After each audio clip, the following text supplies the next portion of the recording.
So, ito na nga. May natanggap ako ng message from Department of Health. Char. Nag-positive daw ako. Oo. Nag-positive daw ako. Pero alam mo yung feeling na hindi, oh, yung isip mo na parang medyo lalayan ka ng mga tao na sa paligid mo, ganun, given na yun. Pero pag yung feeling na parang nawo-worry ka, dahil may ganito ka. Pero in fact, di ba, ubo, sipon, lagnat, meron naman na tayo niyan, Diyos ko, binibigyan lang. Yun yung opinion ko. At so, ito ngayon, last,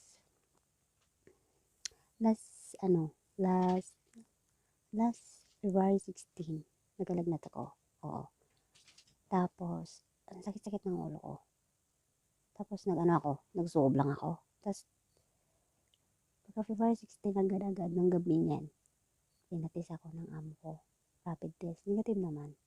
Tapos, nung 16, tsaka 16, 17, nung mag-18 na, pinatis na naman nila ako. Iwan ko kung anong result ang nandito ngayon. Yung pang-una kong test o yung pangalawa kong test nung nagpa-doktor na ako. Yun yung medyo magaling na ako. Tapos syempre may ubo pa ako. Oo. Sipon at wala ako sipon. Ubo lang.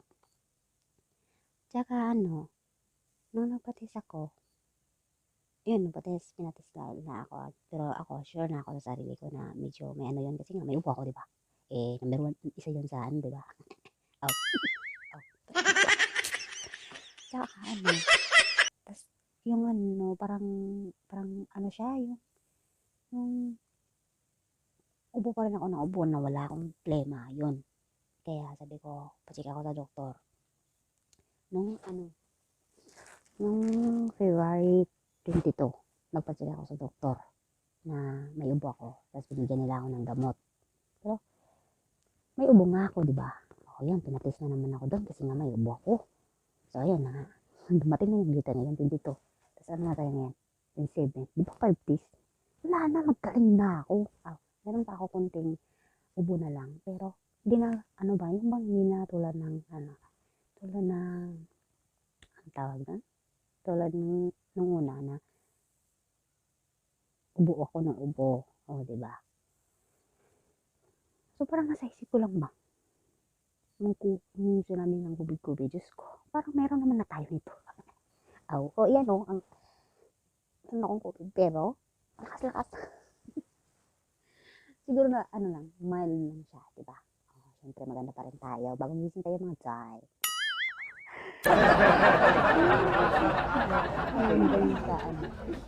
Kagaling ako. Keep up it. Ito na nga. O, diba? Tiok. Hindi ko alam kung natutuwa ba ako o ano. Ay, gugulan ako sa sarili ko. Kasi nga naman, diba? Wala akong lagnat.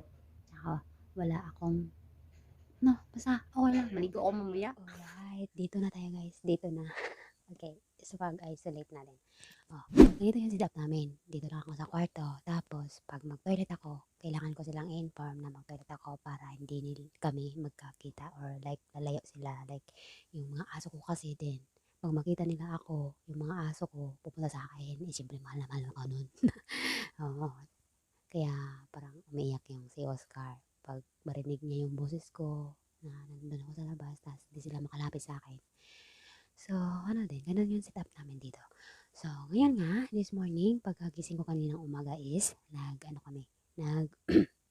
ihina ko lang kasi nandyan siya. Iwan ko ba't di siya, buti na lang, parang wala din work si sir, kaya mayroong mag-aasikaso para sa pagkain ko dito. Kaya, thankful pa rin ako sa mga employer ko kasi sila,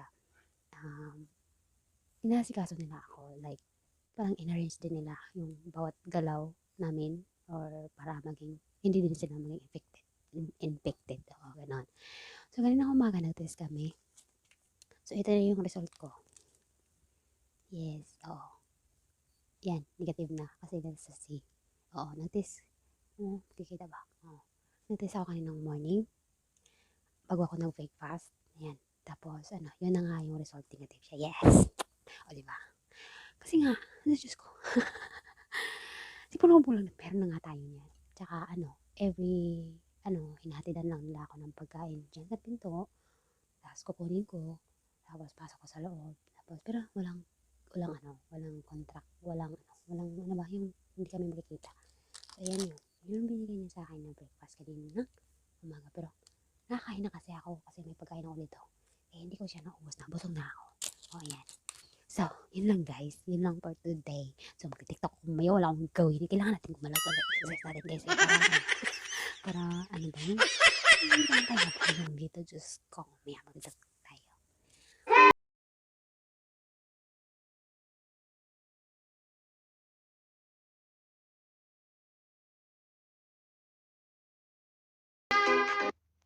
O peitinho primeiro.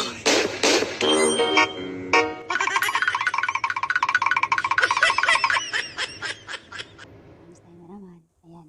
Binigyan na naman ako ng pagkain. At masunday. Ayan. Thankful ako sa, amo ko. Dahil pinagsagaan nila ako.